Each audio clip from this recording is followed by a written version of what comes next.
Welcome.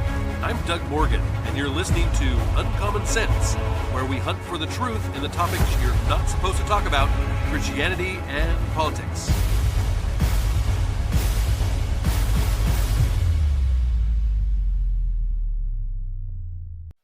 And it's a good Friday to you. And of course, every Friday we bring you FOMO Friday. Obviously, I'm getting over a cold, and so my dulcet tones are going to be a little bit deeper today. But I hope you bear with me. And I wanted to start off the top here by just giving a wonderful thank you to every single listener we have. We've gotten some new numbers recently on the podcast. You guys are the best. You really are wonderful, and you guys are loyal, and it shows. And so anyway, just wanted to give a big shout out and a great big thank you to everyone who listens to the podcast. And of course, like I say, we're at FOMO Friday. We want to get right into it. So from a series of articles from the Daily Wire comes this very first one, and this is big. Really is. There is peace in the Middle East at this point. We'll see how long it lasts, but at this point, it looks like there is. Israel and the terror group Hamas have officially entered into a ceasefire after the two sides reached agreement on the initial stage of a plan to end the war in Gaza. Yeah, that's good news.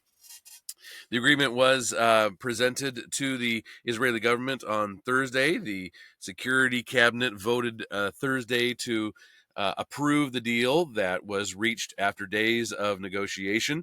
And in Egypt, and Israeli Prime Minister Benjamin Netanyahu announced the adoption of the agreement after the Security Council vote. He said, quote, we fought during these 2 years to achieve our war aims, and a central one of these war aims is to return the hostages, all the hostages, the living and the dead, and we're about to achieve that goal, Netanyahu said. Now, U.S. Middle East envoy Stephen Witkoff and President Donald Trump's son-in-law, Jared Kushner, they sat alongside the Israeli Prime Minister at the announcement. Quote, I really want to say that this all would not have been possible without the bravery of the IDF. This is what Kushner stated. He said, I know a lot of you, probably all of you, have family, friends who were in this effort. Put your sacrifices on the line to fight for your country and to try to make a difference. I think that made a very, very big difference.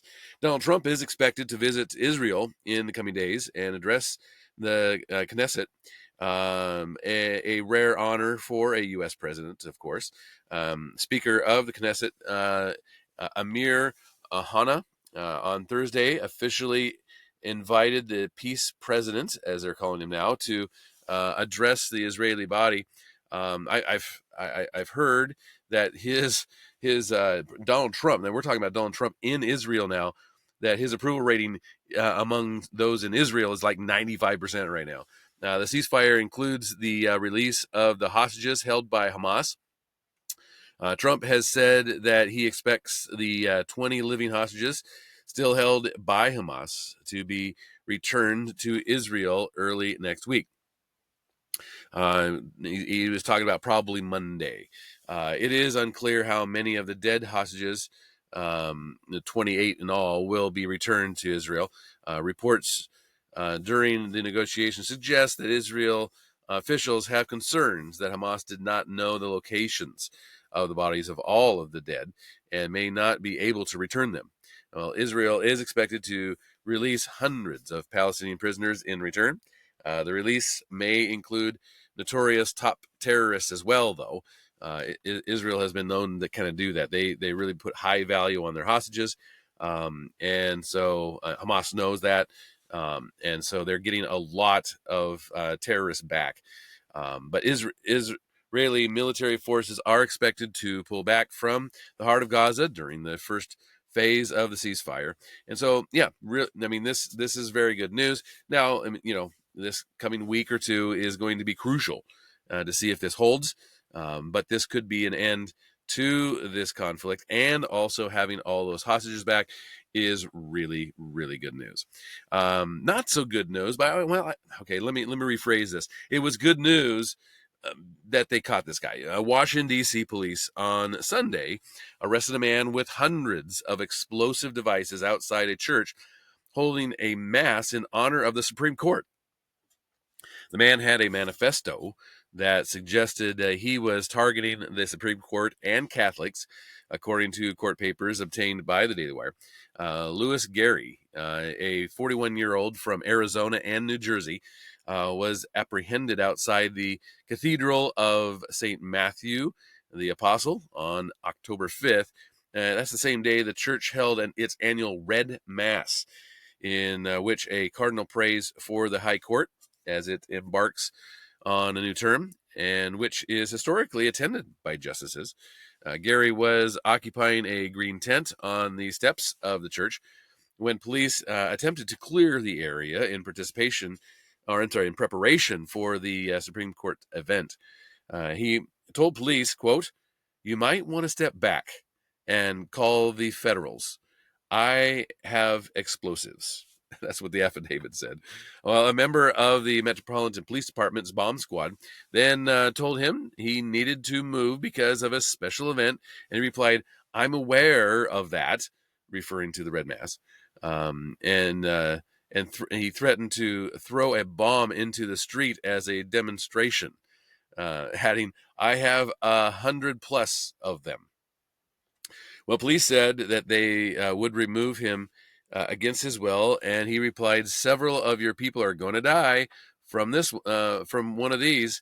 With a lighter in one hand, he handed them 9 pieces of paper that amounted to basically a manifesto, and it was entitled "Written Negotiations for the Avoidance of Destruction of Property via Detonation of Explosives." Wow, at least the guy had a vocabulary, right?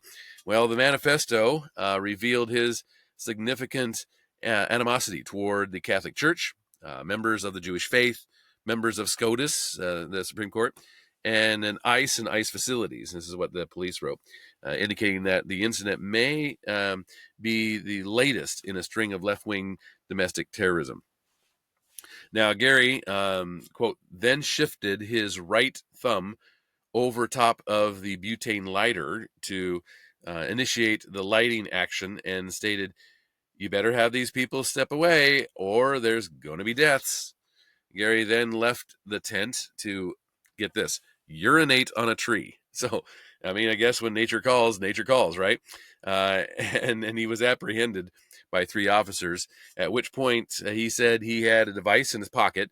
A bomb squad technician located his pocket and a vial with a white cap, which contained yellow liquid inside with an M device taped to the exterior.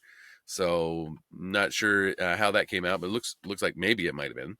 On Monday, after reviewing the bombs more carefully, police filed an affidavit from a bomb technician saying there were over 200 devices recovered from D1's tent. There was a strong smell of acetone emitting from some of the vials, and some of the liquid was determined to be nitromethane. The liquid appeared to be multiple chemicals mixed together, none in original containers, and the devices appeared to be fully functional. Police said that Gary, it said that in a jailhouse interview, Gary described his devices as grenades and explosives containing nitromethane, with a rubber band securing a fuse to be used for detonation. He also stated he planned to use the modified bottle rockets, some modified bottle rockets with the aluminum foil heads attached and treated with thermite solution to allow for his detonation of the devices from a distance. He is being held in jail without bond, and no justice attended the mass this year because of the security concerns, and the concerns which, of course, appear to have been justified in this case. Last year, 3 justices, all the conservative ones, attended. That's John Roberts, Brent Kavanaugh, and Amy Coney Barrett. The potential assassination of a large number of justices came just 2 days after a Joe Biden appointed judge issued a lenient sentence to Nicholas Roque, who attempted to assassinate Justice Brett Kavanaugh in 2022. In that case, Judge Deborah Borman departed from sentencing guidelines by 22 years, sentencing him to just 8 years instead of 30-year life sentence, which we're going to talk about that here in just 1 second. According to public records reviewed by the Daily Wire, Gary was from the Vineland, New Jersey area, but had been living in a motel in Mesa, Arizona for the last several years. And in 2021, an Arizona jury found him guilty of indecent exposure. He was admitted to state prison in August of 2022 and released in May of 2023, according to Arizona Department of Correction records.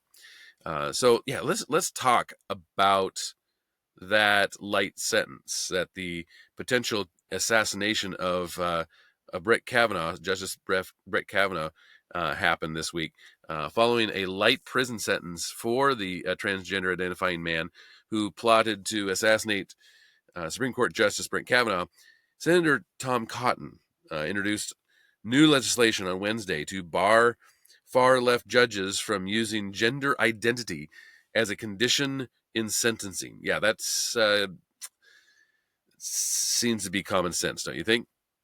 But Cotton's Fair Sentencing Act would ensure that transgender identifying criminals do not get off the hook because of their gender confusion. According to a copy of the bill obtained by the Daily Wire, Cotton said that the bill would keep sentencing fair and the American public safe, saying criminals are criminals. Radical left judges shouldn't be able to use gender confusion as a reason to assign shorter sentences. My bill would keep Americans safer by ensuring all criminals are properly sentenced. If passed, the bill would make sure that judges would not shorten sentences over someone's perceived gender identity, and Cotton's proposal comes after a Biden-appointed judge, Nicholas Roque, the man he sentenced him. Of course, he's the man who planned to assassinate Kavanaugh after the leak of a decision to overturn Roe versus Wade, to just 8 years in prison. Yeah, 8 years. That's it. The sentence was 22 years lighter than the 30-year minimum recommended by federal sentencing guidelines. The sentencing took more than 7 hours, with much of the time dedicated to discussing how Roque's transgender identity meant he should get a lighter sentence. Cotton also put forth new legislation to keep men and women in separate prisons, regardless of their gender identity. And prisoners should be placed, this is the quote, prisoners should be placed on their biological sex, not on what they choose to identify as. Documented cases prove that placing men, including men who identify as women, in women's prisons puts female inmates at increased risk of sexual assault. And of course, that's very much true. Cotton Preventing Violence Against Female Inmates Act of 2025 would prohibit housing the prisoners of different sexes together and would block states from receiving grants if they put men in women's prisons. So yeah, very good thing there. We hope that it passes, and we'll keep a good eye on that. Talk about a bit of kind of a frightening situation. There's a guy who's running for office, and some stuff has come out that kind of sheds a little light on his character. I read a piece from Carly Bird, who writes for the Daily Wire. And Carly wrote an opinion piece about this, saying, and just so you know, Carly Bird is a Republican strategist and founder of and actually president of Bird's Eye Consulting.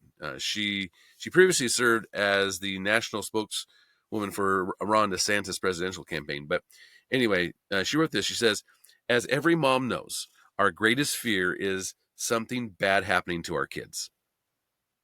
So, like much of the country, I was shocked when I learned that Jay Jones, a Democrat running to be the next Attorney General of my home state in Virginia, expressed his desire to see a political opponent's children killed because of their father's views on gun control. But reading those texts in which Jones imagines his opponent being shot twice while his wife cradled her dying child, I had another thought. He was talking about me. I'm a Republican. I'm a mother and a wife. And Jay Jones and I probably do not agree on Second Amendment issues. Jones, who could very possibly become the top law enforcement official in my state, is on the record saying he wants people like me to suffer unimaginable tragedy so that I will change my views and stop, quote, breeding little fascists, unquote." Well, here's what Jones wrote. Only when people feel pain personally do they move on policy. This was not a mistake. It wasn't an accident. He meant those words, and he believes them in his heart still today, regardless of weak apologies. How do I know this to be true? He's still running. And why not? Just look at all the Democrats rallying behind him and continuing to support his campaign, including gubernatorial candidate Abigail Spanberger. Quote, "I stand with Jay Jones, period. End of statement," said Virginia House of Delegates candidate Melody Cartwright, who has human rights defender in her bio on X. You just can't make this stuff up, can you? The Virginia Beach Democrat Committee reaffirmed its full support of Jay Jones for Attorney General and called on all Virginians to line up behind Jay Jones. Again, Jay Jones believes that the way to enact his political agenda is for moms to hold our dying children in our own arms. Jones's Republican opponent, the sitting Attorney General of Virginia, Jason Miyares, launched an ad hitting the nail on the head when it said, "Do you trust Jay Jones to protect your children?" Well, the answer is simple. Of course not. But the rot runs deep. Jay Jones is not alone. As I am unfortunately learning, it appears that Democrats on the whole believe that killing political opponents is an acceptable option to enact their political agenda. In fact, a sobering poll taken in the wake of Charlie Kirk's assassination found that over 40% of liberals believe violence can be justified to achieve political goals. Yeah, 40%. Here's the bottom line. Any Democrat who refuses to call for Jones to step down is doing more than endorsing his candidacy. They're endorsing mothers holding our dying children to make us change our minds on gun control. They're endorsing the continued and seriously deranged normalization of political violence and the dehumanization of those who disagree with them on politics. Mothers of Virginia, beware. This man could be your next Attorney General. Mothers of America, beware. This is the Democratic Party. There's not much in that I can disagree with. And again, I understand it's a state race, but it's a state race that has some ramifications, and particularly if he gets voted in, knowing exactly the way that he believes, being the top official when it comes to law enforcement. That's pretty significant. So wanted to bring that to your attention. But tell you what, let's move on to some better news. And it comes out of the NFL. Turning Point USA confirmed the rumors after speculation grew that the organization would host an alternative to the Super Bowl's halftime show featuring Puerto Rican recording artist Bad Bunny. Now, you may have heard about this. Bad Bunny, not such a good guy, kind of bad. And yet the NFL is going to have him as the halftime show. There were some rumors that maybe the NFL would also have a thing dedicated to Charlie Kirk. But it looks like it's going to be just a little bit different. But here's the quote. It's true. Turning Point USA is thrilled to announce the All-American Halftime Show. This is what the nonprofit posted to social media on Thursday. It says performers and events details coming soon. The announcement follows, of course, the NFL and Apple Music in conjunction with Jay-Z's company Rock Nation, revealing that Bad Bunny would perform at the 2026 Super Bowl in California. The artist's selection was significant because of his past anti-ICE statements, including his refusal to schedule any tour stops in the U.S. Due to alleged fears about his fans being taken into ICE custody at his shows. It seems like maybe he's thinking that this is just too big. He's reconsidered because of how big this is. Well, anyway, here's the quote. It says, there was the issue of like effing ICE could be outside my concert, and it's something that we were talking about and very concerned about. This is what Bad Bunny said, referring to ICE agents as MFers and sons of witches. Critics also noted that none of the 3-time Grammy winner songs are in English. Bad Bunny, whose legal name is Benito Ocasio, later addressed the backlash, and he and the NFL received this backlash following the Super Bowl halftime announcement. And then he went on later to say that you've got until the Super Bowl in order to learn Spanish. So anyway, yeah, just a really, really nice guy. The Turning Point USA announcement includes a link to online form where fans can sign up to get updates about the event. And it includes a poll survey surveying respondents on the type of music that they would like to see featured, like Americana, classic rock, country, hip hop, pop, worship, that type of thing. Wouldn't it be cool to have a worship time instead of Bad Bunny? That would be awesome. The controversy over Bad Bunny being selected as the halftime entertainment sparked a large debate about recent musical performances at the big sporting event. And other prominent voices floated names of country and rock icons, each known for their English language hits. So anyway, we'll see how that goes. It'll be real interesting to see, how many people are going to be tuning in to this alternative halftime show. And wouldn't it be cool if they got more viewers than Bad Bunny? I think that would be awesome. But also some good news on prayer front. Country music icon Dolly Parton addressed rumors that have been circulating this week about her being very ill and possibly close to death. The 79-year-old recording artist posted a video on social media that included the cheeky caption, "I ain't dead yet." Quote, today is October the 8th, and obviously I'm here doing some commercials for the Grand Ole Opry. This is what Parton said while perched on a stool in front of a green screen.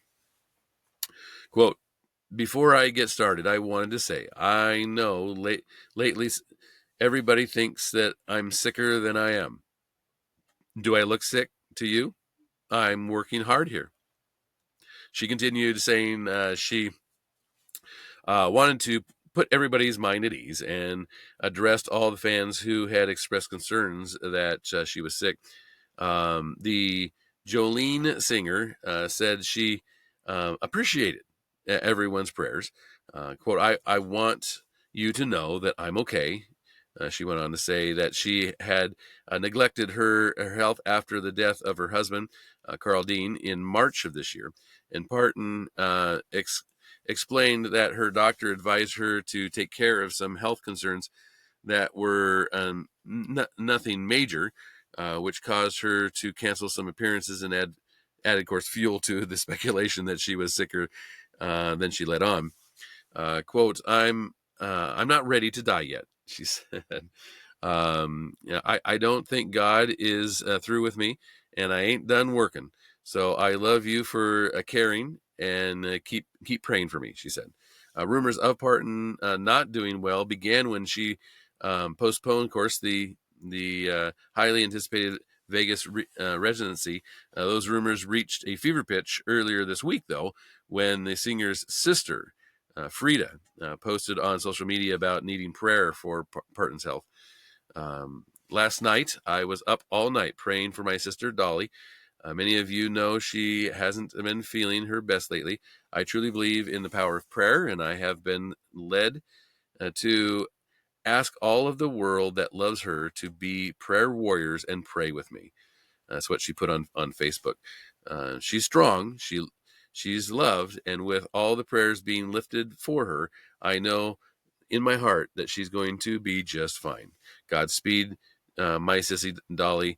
We all love you. So anyway, when she posted that, well, of course, there was a lot of stuff going on, but good news. Looks like everything seems to be doing really well. But I wanted to bring you this article here as kind of a closeout, because it's just funny. It's just funny.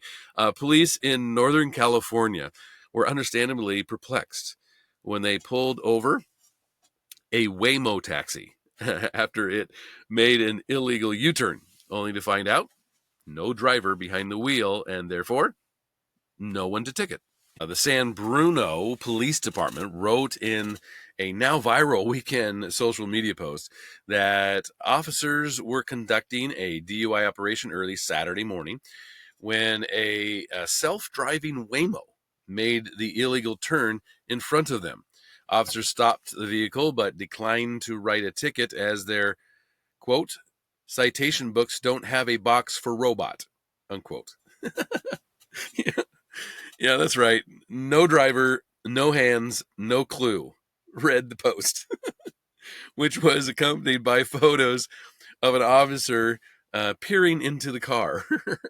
Officers contacted Waymo to report that they had called a what they called a glitch in the post, and they said that they hope reprogramming will deter more illegal moves.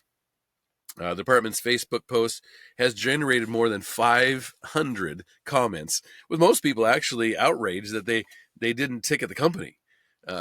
People also wanted to know, and I thought of this too. They want to know how the police got the car to pull over. I guess it's programmed to do that. But anyway, San Bruno Sergeant Scott Smith Mungal said that they can only ticket a human driver or operator for a moving violation, unlike parking tickets that can be left with the vehicle. A new state law that kicks in next year will allow police to report moving violations to the Department of Motor Vehicles, which is figuring out the specifics, including potential penalties and things like that, according to the LA Times.